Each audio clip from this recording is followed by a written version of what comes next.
What's up, y'all? Hectic weekend in Los Angeles, man. There's been a lot going down. Today is April the 4th, man. For those that don't know, probably, everybody should know by now or does know by way of the media watching the news. But, rapper Nipsey Hussle was gunned down on Sunday in front of his store on Slauson and Crenshaw. And it's interesting to me because of the fact that I was just going through the LA Times crime statistics. And as I'm going through the crime statistics, you know what I mean, it's showing me that there's been quite a bit of killing going on throughout the city within the last week or so. And the interesting thing about me is that the biggest conversation is about him. I understand he was a high profile rapper. I understand that he made contributions to his community. But the conversation of gun violence is just not coming up after all these murders, and it's crazy to me because I'm looking at it, us placing more value on one life than another. My reality is that it looks like it's an uptick in murders in Los Angeles. And the thing about it that's really crazy is the fact that considering the LA basin, there's really a lot of murders. In LA County, I think within the last month, there's been more than 30 murders. And that's crazy. There's no telling how many of them gang related. But the big thing that disturbs me is the level of black on black crime. That's why the thing with Nipsey Hussle disturbed me. Because of the fact that I understand he's a black man, he's an entrepreneur and all this here.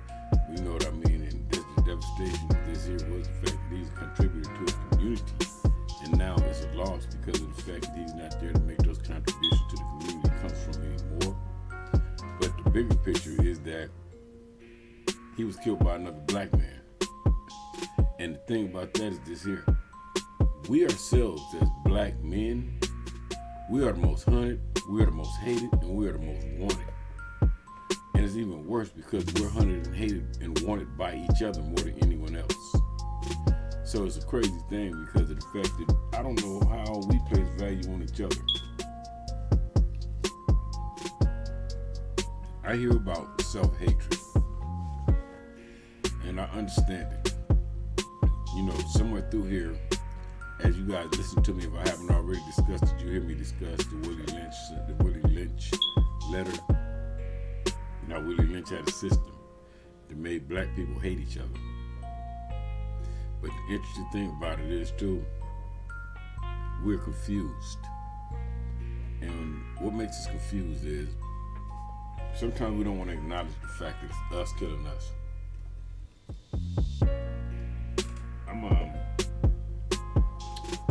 I'm on social media. Everybody talking about a conspiracy.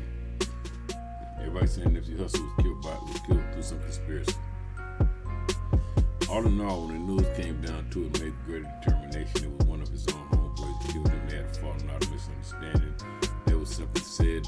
I guess a label put on the shooter. He didn't like it. He went and got his weapon. I guess it came back. Typical LA stuff.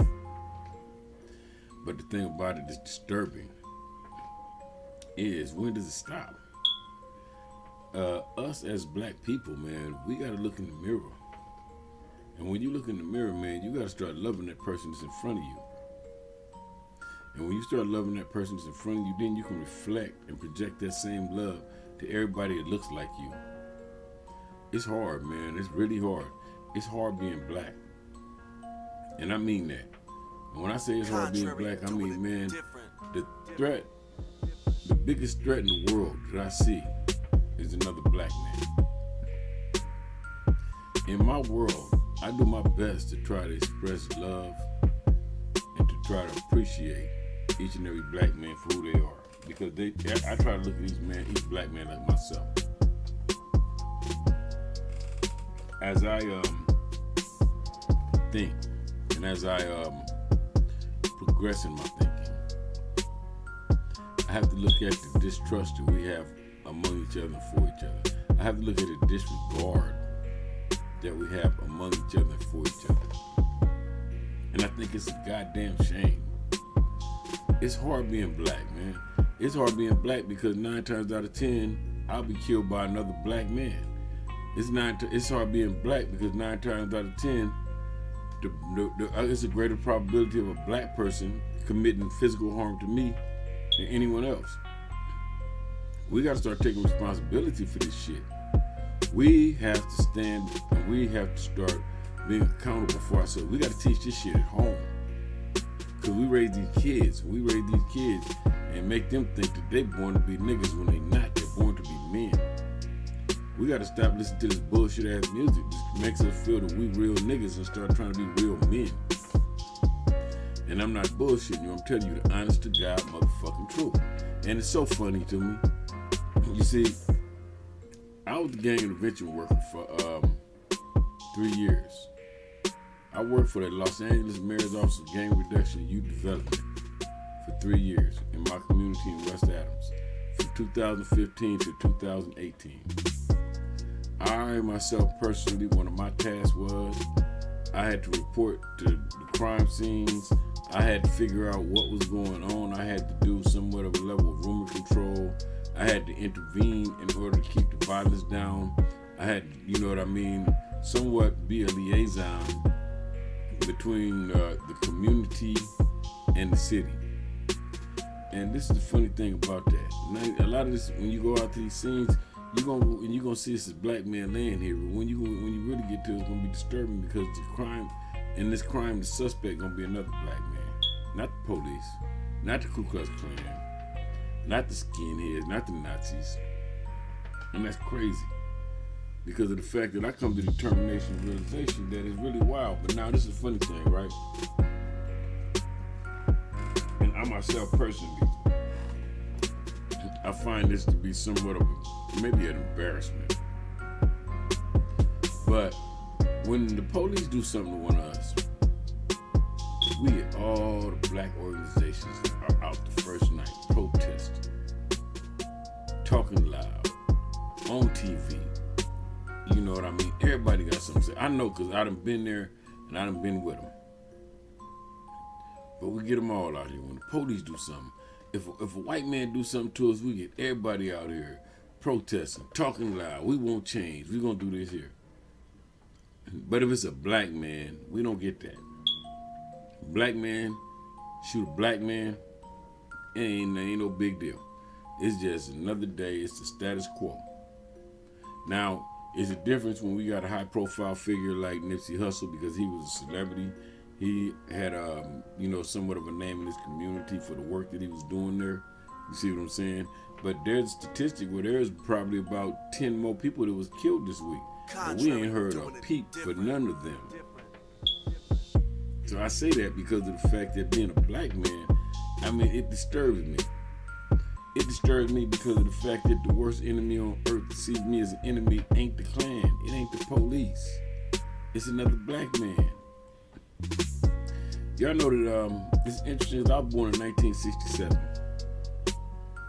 And when I was born in 1967, that means I was born during the time of the pro-black revolutionary period.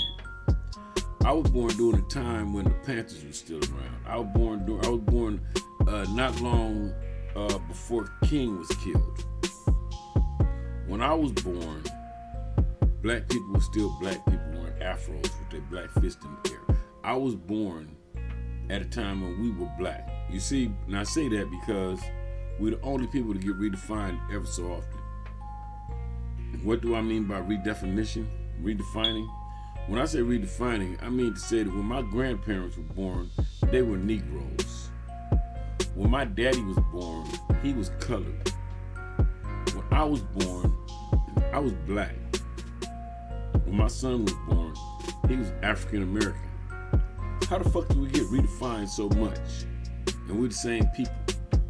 It ain't nothing changed. Shit. I can't understand that part. But I'm black. I was born when James Brown was singing the song, I'm Black and I'm Proud. I was born when Stokely Carmichael and Willie Ricks held their black fist in the air and said Black Power. You see, I was born when they fought for equality and rights. You see what I'm saying? But the thing about that is that somewhere through here, all the violence outweighed all of that. See, this is what I've learned.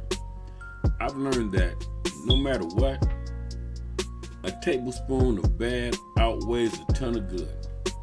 So for all the good they did trying to liberate us as a black people and stop the oppression and the racism and the segregation and the Jim Crow and all that there, they did everything they could do, but it didn't do no good because we inflicted upon ourselves. There are places that we can't go as black people because there are black people there that would do us harm. See, the world we live in now, we don't see things in black and white. See, that's how they saw things back when I was first born. When the Panthers were around, they saw it in black and white because that's the way it was, and that was the honest to God truth. They saw the system against it. Now we see it in red and blue. So it don't make a difference if you're black because you got on blue and I got on red. So that means that you my enemy and it's my job to do you in, take your life, annihilate you, end you. But then at the same time, when I do that, I end myself, you see? Because if you black and I'm black and I kill you, right? You dead. You go to the cemetery, they bury you, you just out of here. That was the end of your story, right? But you know what happens to me? I go to the state penitentiary for the rest of my life. I sit there on the shelf somewhere. I am walking the prison yard until I just drop dead one day, or I'm on death row somewhere. Just sitting there waiting for my day for the state to execute me, to try me for the crimes that I committed against you when I took your life. You see what I'm saying? So what did that say for the black race? What did that say for red and blue? If you call yourself blue and I call myself red, we're still black. And it's a cold thing. And it's really a cold thing because of the fact that when I get down to it and I think about it and I look at it, and I look at these things now. I mean, I remember reading books about the Honorable Elijah Muhammad. You know, I read Blood in My Eye by George Jackson. You know, I read Martin Luther King. I read his autobiography. I read Malcolm X's autobiography. I read all these books about all these great black people that made sacrifices just so that us today could have some rights to vote, to end segregation, whatever was going on at the time that they was using to hold us down with, you know, systematic racism. They fought that. You know, they fought for human rights. You know, some fought for civil rights, right? But they would roll over in their motherfucking graves if they knew what the world was like today for the state of black people because of the shit that black people do to each other. And I kid you not. And I can't sit up here and talk to you as if I'm innocent in all this here. Because, I mean, for a long time, I went through some of this shit here, you know what I mean? And I'm affiliated. You see what I'm saying? I'm from Rolling 20 Bloods, and I've been from Rolling 20 Bloods since I was a child, since 1976. It's now 2019. And the one thing I can say, honestly, truthfully, that when I inflicted harm on other black people, I didn't know myself. I can admit that I went through self-hatred. I can admit that self-hatred ate me up. But I also admit that I projected and took that self-hatred out on other blacks that looked like me, that was going through the same thing that I was going through. But the reality of this is that at some point in time, we all are lost. So what that means is that if we're all lost at some point, we all must find ourselves. And that's what I had to do. I had to find myself. And when I found myself to have a greater understanding of what it is that I need to be doing for my people. I had to have a greater understanding of what it is that I need to be. I need to be a contributor. I need to have an understanding of what the power of my voice is, because my voice is powerful. You see, we ourselves, we take for granted the words that we use. I see people on the internet all day long, all they do is talk crazy and just disrespect and degrade others. I see people everywhere, social media. I see them on YouTube. I see them on. These people don't know the power of their words. You see, when you open your mouth and speak, you might be making the next I have a dream speech.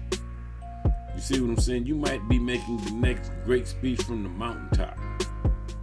You might be the person that's speaking that awakens a nation of black people and reconstructs and redesigns the way that they've been living and thinking. So we have to take that into consideration, what it is that we wish, because of the fact that your words, when you open your mouth, you speak truth to power. Speaking truth to power means that we ourselves have to understand that we influence directly or indirectly. You can sit in the classroom and have the dumbest dude in the classroom that don't do nothing but fail all year long. But eventually he's gonna get some knowledge, and he's gonna get a grade. He might get an A, because you know why? Knowledge bounces off the walls and eventually it's gonna hit you. Take into consideration the power of your words. When you speak words that you know are gonna be effective and helpful, because those are the building blocks of the society we wish to build. We got to start speaking and wishing the best and putting out a positive energy for the people. Because us as black people, we got to have an understanding that energy we put out, it comes back to us. I wish peace and prosperity to everybody. And I want everybody to wish that for each other. Because we ourselves will never survive as a civilization. There will be a time when we ourselves will be the same as the cavemen. Because we will be extinct. We will be extinct because it will be said that we were so aggressive that we couldn't survive among each other because we had to kill each other. We are so egotistical. We are so arrogant. And ego and arrogance is just that what will destroy you. So what we need to do is seek humility. What we need to do is seek the ability to be tolerant. Because of the fact that what we need to be doing is trying to live. See, we're all fighting to die. And it's interesting. We fighting to die. You know what I'm saying? We living to die and we fighting to live. And that's so crazy. We need to have an understanding of the fact that we ourselves need to give each other a chance. Because of the fact that 9 times out of 10, your worst enemy is going to be another black person. 9 times out of 10, the scrutiny that comes from between two black people eventually starts out spoken in words. We need to learn how to take these words and make these words valuable. The value of these words is what's spoken into them constructively, not destructively. If you speak destruction, then you will beget destruction. We need to take this and turn it into something that we can live on. You see, the culture that I grew up in, and like I said, I grew up in the streets, in the LA gang culture. So the culture I grew up in, I have seen nothing but death and destruction. I've been to more than 250 funerals in my lifetime. I think I might have stopped counting around that time. But we have to have an understanding of the fact that life is worth much more than that. It ain't nothing in this world worth your life. You want to be a real motherfucker. You want to stick your chest out. You want to prove to motherfuckers that you not no punk. You want to stand up to the motherfuckers that got the guns and let the motherfuckers know that they fuck with you, what you would do.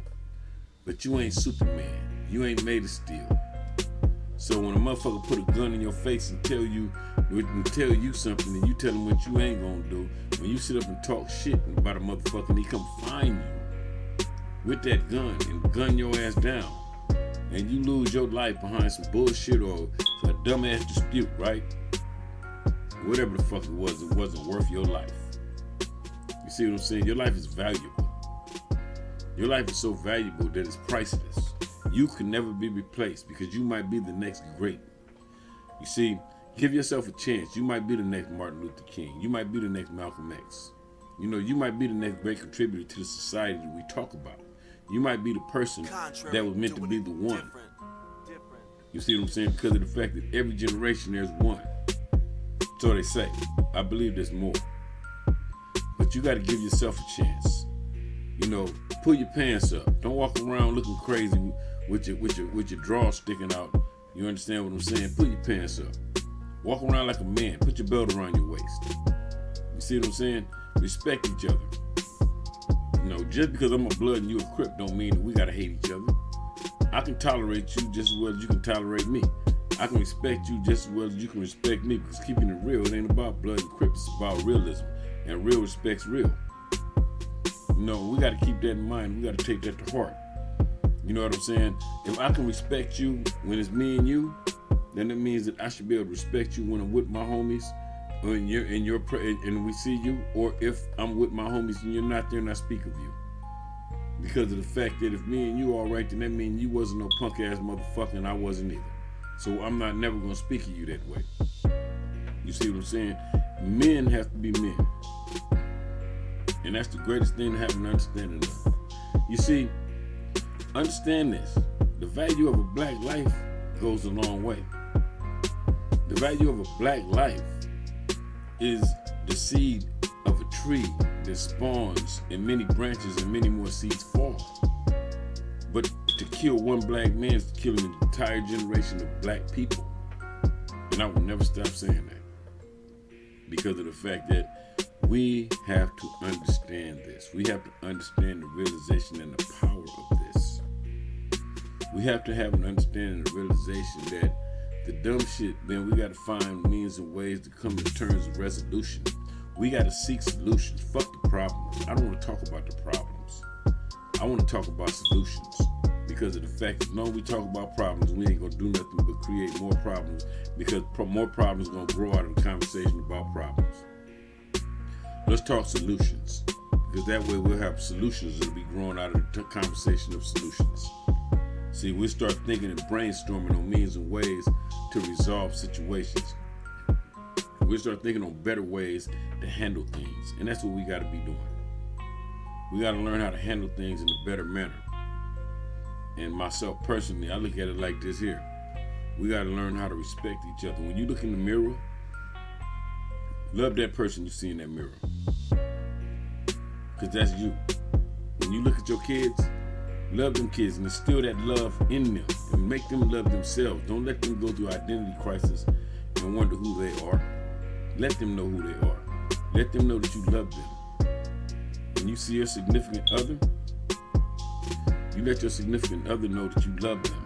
See, because we go through too much. And sometimes we take home the anger and the hatred from within our days, and we don't tell the person that we are attached to, our significant other. We don't tell our woman that we love them. We don't tell our woman what our day is like. We just go home and we take this energy home, and we might go in the house and we just angry and want to tear everything up and want to beat up everybody in the house. No, it don't work like that. We have to go home and share love, because that's where the love starts. You see, because of the fact that the spawn of your tree are those seeds that you laid, and that's those children. So you got to teach those kids to love, because of the fact that this cycle will repeat itself. And there'll be more black people out to kill black people. And then you be wondering why, and those are the black people that you raised, because they were fueled with the anger that you gave them. So you got to give them love.